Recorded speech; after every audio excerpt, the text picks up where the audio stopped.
இன்னைக்காவது அனைத்து இந்திய அண்ணா திராவிட முன்னேற்ற கழகம் வெற்றி பெறும் எந்த ஒரு தேர்தலில் கருத்து கணிப்பு சொல்லப்பட்டிருக்கிறதா? 2011 இல்ல, 2011 ஜெயிக்க வாய்ப்பே இல்ல.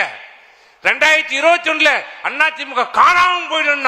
ஆனால் நமக்கும் திமுகவுக்கு எவ்வளவு வித்தியாசம்? வெறும் 3 லட்சம் வாக்குகள்.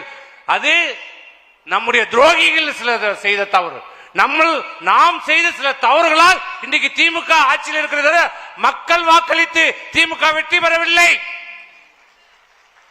நம்முடைய தவறுகள், சில துரோகியின் காரணத்தால் இன்னைக்கு ஸ்டாலின் ஆட்சி பொறுப்பேற்றோம். நாங்க போட்ட பிச்சை இன்னைக்கு ஸ்டாலின் இன்னைக்கு முதலமைச்சராக இருக்கிறார்.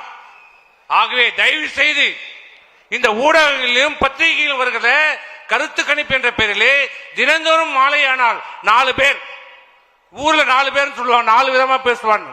அவன் பக்கத்து வீட்டுக்காரனை கேட்டாலே அவனை யாருன்னு தெரியாது. கவுன்சிலர் ஓட்டுல நின்னா வாங்க மாட்டான், அவன் பேசுவான். நான் பார்த்து விட்டேன், நான் கேள்விப்பட்டு விட்டேன். என்னிடம் சொன்னார், இவங்கிட்ட தான் வந்து அமித்ஷா சொன்னார்.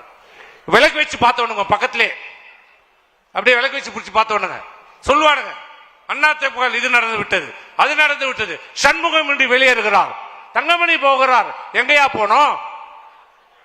உயிருள்ள வரை இந்த அனைத்து இந்திய அண்ணா திராவிட முன்னேற்ற கழகம் இது எங்க கட்சி, எங்க கட்சிடா இது. அண்ணா திமுக தொண்டர்கள் நிரம்பிய கட்சி, தொண்டர்களால் தொடங்கப்பட்ட கட்சி, தொண்டர்களுக்காக செயல்படுகிற ஒரு இயக்கம். இது கோபாலபுரத்து குடும்பம் இல்ல, திமுக இல்ல, இது அண்ணா திமுக. ஆகவே தயவு செய்து மன உறுதியோடு இருங்க, நம்பிக்கையோடு இருங்க.